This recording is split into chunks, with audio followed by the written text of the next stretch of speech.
سورہ آل عمران آیت نمبر 164۔ آپ حضرات کے پاس پیج نمبر ہے 140، آخری لائن ہے۔ اعوذ باللہ من الشیطان الرجیم، بسم اللہ الرحمن الرحیم۔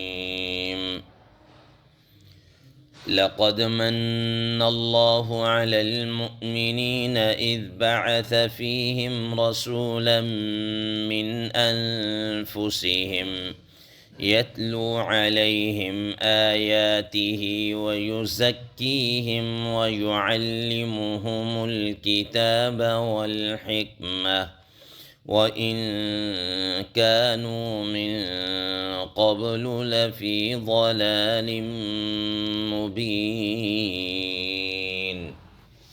صدق اللہ العظیم۔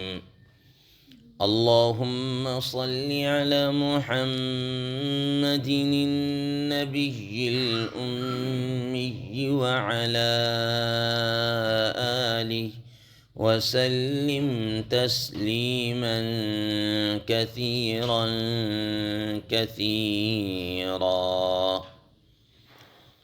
محترم سامعین کرام، اس آیت مبارکہ کا ترجمہ 2-3 دفعہ ہو چکا ہے۔ ہم اپنی بات کو آگے بڑھاتے ہیں۔ آپ حضرات کے سامنے یہ بات آئی کہ اس آیت مبارکہ میں رسول اللہ صلی اللہ تعالیٰ علیہ وسلم کے مقاصد بعثت، یعنی آپ صلی اللہ علیہ وسلم کو بھیجے جانے کے جو مقاصد ہیں ان کو بیان کیا گیا۔ ان میں سے پہلی بات جو ہم نے ایک ذکر کی وہ یہ تھی کہ آپ صلی اللہ تعالیٰ علیہ وسلم کو انسانوں کے اندر ہی مبعوث کیا گیا، انسانوں میں سے ہی اٹھایا گیا اور انسانیت کی طرف ہی مبعوث کیا گیا۔ تو آپ صلی اللہ تعالیٰ علیہ وسلم کا انسان ہونا، بشر ہونا، یہ نبوت کے منافی نہیں ہے، بلکہ یہ تو انسان ہی ہے جو دوسرے انسان کے احساسات کو اور دیگر چیزوں کو سمجھ کر اس کے مطابق فیصلہ کر سکتا ہے۔ اس لیے حضرات صحابہ کرام رضوان اللہ تعالیٰ علیہ مجمعین بھی رسول اللہ صلی اللہ علیہ وسلم کے بشر ہونے کا عقیدہ رکھتے تھے۔ انہوں نے کبھی اس طرح کا کوئی یہ نہیں رکھا کہ رسول اللہ صلی اللہ علیہ وسلم ملائکہ یا جنات یا فرشتے یا اس میں سے ہوں۔ محترم سامعین کرام، رسول اللہ صلی اللہ تعالیٰ علیہ وسلم کے مقاصد میں سے پہلا مقصد فرمایا جا رہا ہے یتلو علیہم آیاتی، یتلو علیہم آیاتی، کہ وہ قرآن مجید کی آیات کی تلاوت کریں گے، قرآن مجید کی آیات کی تلاوت کریں گے۔ محترم سامعین کرام، قرآن مجید کی آیات کی تلاوت کرنا، اس کے 2 مقصد ہو سکتے ہیں۔ نمبر 1، پہلا مقصد تو یہ ہے کہ خود اللہ تبارک و تعالیٰ نے فرما دیا اتل ما اوحی الیک من الکتاب، کہ اے پیغمبر صلی اللہ علیہ وسلم جو بھی آپ کی طرف وحی کی جائے اس کی آپ تلاوت کریں، لوگوں کو بتلائیں، گویا کہ اس کے احکامات، اس کے فرامین کو دوسروں تک پہنچائیں کہ یہ اللہ تبارک و تعالیٰ کا حکم ہے اور یہ قرآن مجید کی یہ آیت مبارکہ ہے۔ اس میں اللہ تعالیٰ یہ فرما رہے، جیسے کہ عموماً مثال کے طور پر کوئی ایک آدمی ہے، اس کے اندر جھوٹ کی بیماری ہو، جھوٹ بولتا ہو، تو آپ اس کو کہیں کہ بھئی جھوٹ چھوڑ دو، جھوٹ ٹھیک نہیں، جھوٹوں پر تو اللہ کی لعنت ہے۔ خود قرآن مجید میں اللہ تعالیٰ نے فرمایا کہ جھوٹوں پر اللہ کی لعنت ہے، ٹھیک ہے نا۔ یا کوئی آدمی بدعہدی کرتا ہو، عہد کو توڑنے والا ہو، تو آپ اس کے سامنے قرآن مجید کی آیت پڑھ کے سنائیں، دیکھو کہ وَأَوْفُوا بِالْعَهْدِ إِنَّ الْعَهْدَ كَانَ مَسْئُولًا، کہ عہد کو پورا کرو، عہد کے متعلق بدعہدی یا اس کے متعلق قیامت والے دن یا اس کی پوچھ گچھ کی جائے گی۔ اب یہ کیا ہے؟ یہ قرآن مجید کی آیات کی تلاوت، احکام اور اللہ تعالیٰ کا حکم اور اللہ تعالیٰ کا فرمان پہنچانے کے لیے اس پرپس، اس سینس کے اندر قرآن مجید کی تلاوت کی جائے۔ دوسرا مقصد قرآن مجید کی تلاوت کا یہ ہے کہ اس سے اللہ تبارک و تعالیٰ کا قرب حاصل کیا جائے۔ گویا کہ قرآن مجید کی تلاوت کو بطور وظیفہ کے، بطور ورد کے قرآن مجید کی تلاوت کی جائے، اور اس قرآن مجید کی تلاوت سے اللہ تبارک و تعالیٰ کا قرب حاصل ہوتا ہے، قرب حاصل ہوتا ہے۔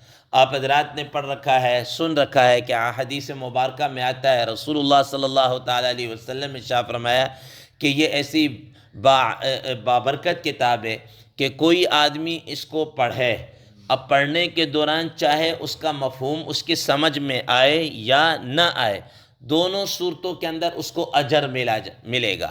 اور آپ صلی اللہ علیہ وسلم نے کیا فرمایا، ایک ایک حرف کے اوپر، ایک ایک حرف کے اوپر اس کو 10 نیکیوں کا وعدہ ہے، 10 نیکیوں کا وعدہ ہے۔ اور پھر اسی طریقے سے آپ حضرات کے علم میں رسول اللہ صلی اللہ تعالیٰ علیہ وسلم نے ارشاد فرمایا کہ ایک آدمی ہے مثال کے طور پر کہ وہ اللہ تعالیٰ کے حضور دعائیں مانگ رہا ہے، ٹھیک ہے، اپنے حاجات، اپنی ضروریات کے متعلق دعائیں مانگ رہا ہے، اللہ میرا یہ مسئلہ، میری یہ چیز، مجھے یہ دے دے، میری یہ حاجت یہ پوری کر دیجیے۔ اور ایک آدمی وہ ہے جو اللہ تبارک و تعالیٰ کی اس کلام پاک کی، قرآن مجید کی آیات کی تلاوت کر رہا ہے، اور اس کو اتنا موقع ہی نہیں مل رہا کہ وہ اللہ تبارک و تعالیٰ کے حضور یہ دعائیں کر سکیں، یہ حاجات رکھ سکیں، ٹھیک ہے نا، وہ تلاوت کے اندر ہی مگن ہے۔ تو اللہ تبارک و تعالیٰ کے پیارے نبی صلی اللہ علیہ وسلم نے فرمایا کہ اللہ تعالیٰ فرماتے ہیں کہ میں اس کو اس مانگنے والے سے زیادہ عطا کروں گا۔ یعنی یہ قرآن مجید، اب یہ گویا کہ انسان کا یہ اللہ تعالیٰ کے ہاں قرب ہو جاتا ہے کہ اللہ تعالیٰ اس کو کیا کر رہے ہیں، بن مانگے عطا کر رہے ہیں، بن مانگے عطا کر رہے ہیں۔ اور حدیث مبارکہ میں آتا ہے، رسول اللہ صلی اللہ علیہ وسلم نے فرمایا کہ جو آدمی قرآن مجید کی تلاوت کرتا ہے نا، تو اللہ تبارک و تعالیٰ ایسے کان لگا کے سنتے ہیں۔ مفہوم یہ ہے کہ جیسا کہ تم جناب کوئی گانا بجانے والی، گانا گانے والی جو عورت ہوتی ہے، مغنیہ جو ہوتی ہے، اس کی طرف اتنے تم کان لگا کے اس کی بات کو نہیں سنتے ہوگے، اس کے گانے کو نہیں سنتے ہوگے، جتنا اللہ تبارک و تعالیٰ وہ کلام پاک پڑھنے والے کی طرف زیادہ متوجہ ہوتا ہے۔ تو ظاہر ہے یہ ساری چیزیں کیا ہیں کہ انسان کو اللہ تبارک و تعالیٰ کے حضور قرب دلا رہی ہیں۔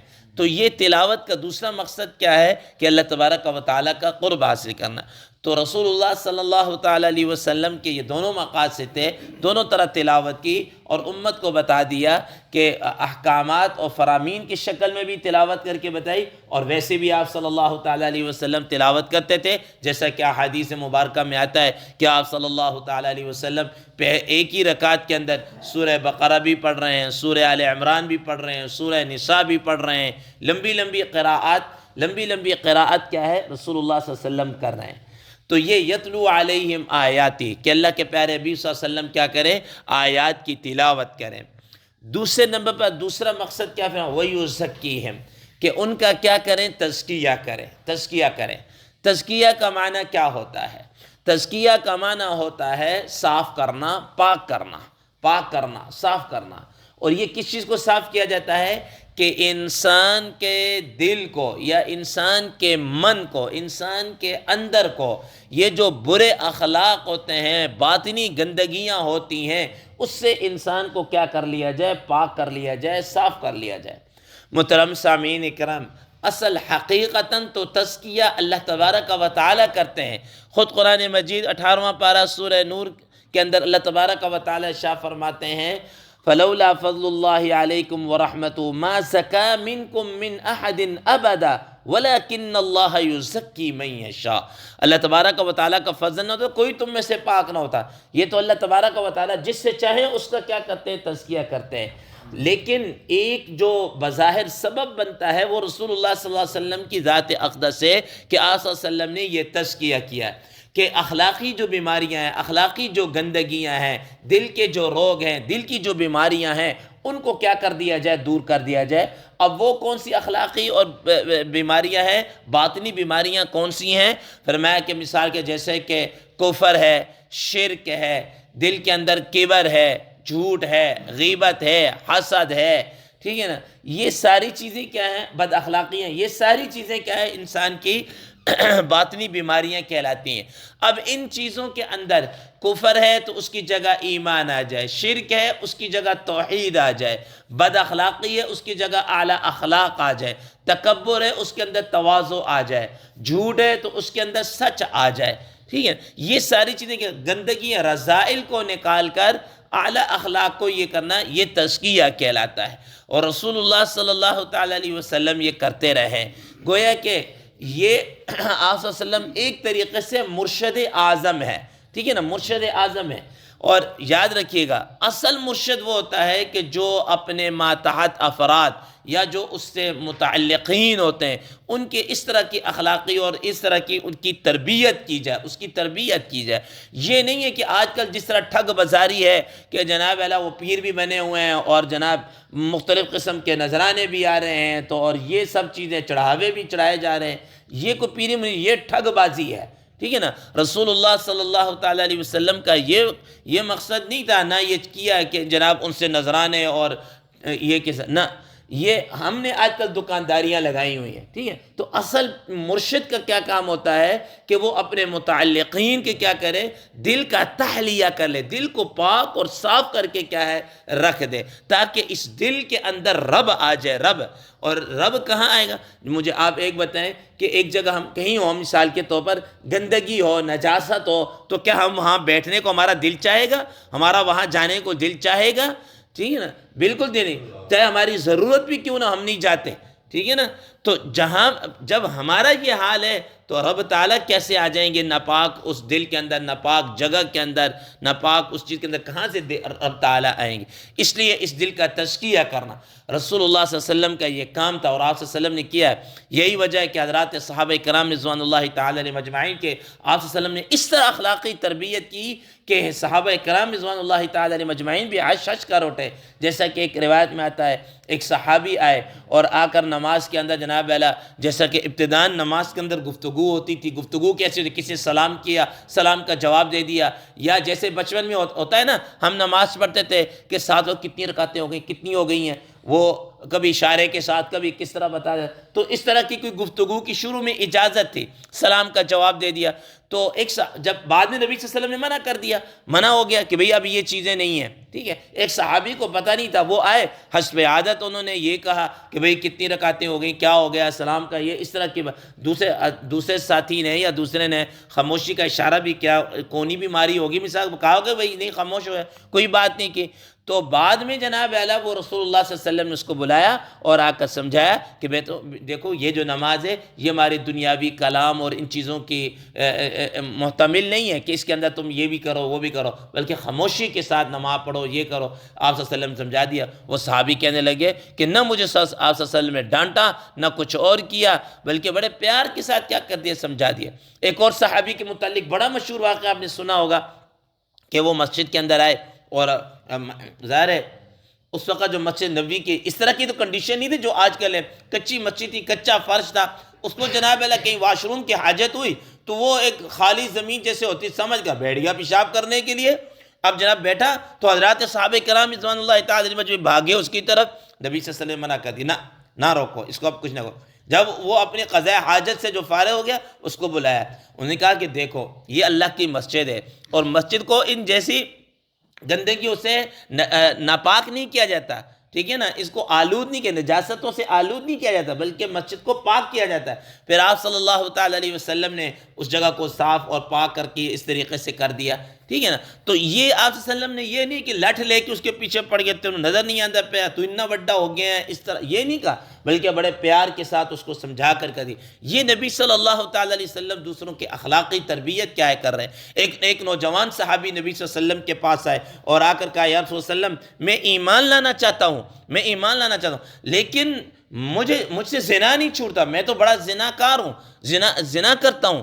رسول اللہ صلی اللہ تعالیٰ علیہ وسلم نے اس کو بلایا اور آپ صلی اللہ علیہ وسلم کو بتایا اور کہا کہ دیکھو جس کے ساتھ تم زنا کر رہے، تم یہ چاہو گے کہ اپنی بہن کے ساتھ، اپنی بیٹی کے ساتھ، اپنی ماں کے ساتھ کوئی تو زنا کرے، کوئی اس طرح زنا کرے؟ کہا یا سو میں تو نہیں چاہوں گا کہ میری بیٹی کے ساتھ کوئی زنا کرے، بہن کے ساتھ کرے، یا میری ماں کے ساتھ کرے، یا میری بیوی کے ساتھ، یا تو آپ صلی اللہ تعالیٰ علیہ وسلم نے بھی اس کو یہی سمجھایا، فرمایا کہ تم جب کسی کے ساتھ زنا، وہ بھی تو کسی کی بہن ہوگی نا، کسی کی بیٹی ہوگی، کسی کی ماں ہوگی یا کچھ، تو آپ صلی اللہ علیہ وسلم کو سمجھایا، ٹھیک ہے، پھر آپ صلی اللہ علیہ وسلم اس کے دل کے اوپر ہاتھ پھیرا اور دعا دی.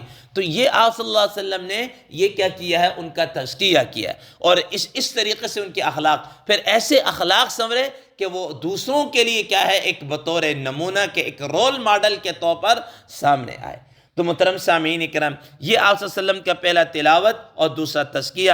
تیسرا انشاءاللہ ذکر کتاب اور حکمت متعلق مختصراً کل ذکر کیا جائے گا انشاءاللہ. اللہ تبارک و تعالی عمل کی توفیق عطا فرمائے. وآخر دعوانا ان الحمدللہ رب العالمین.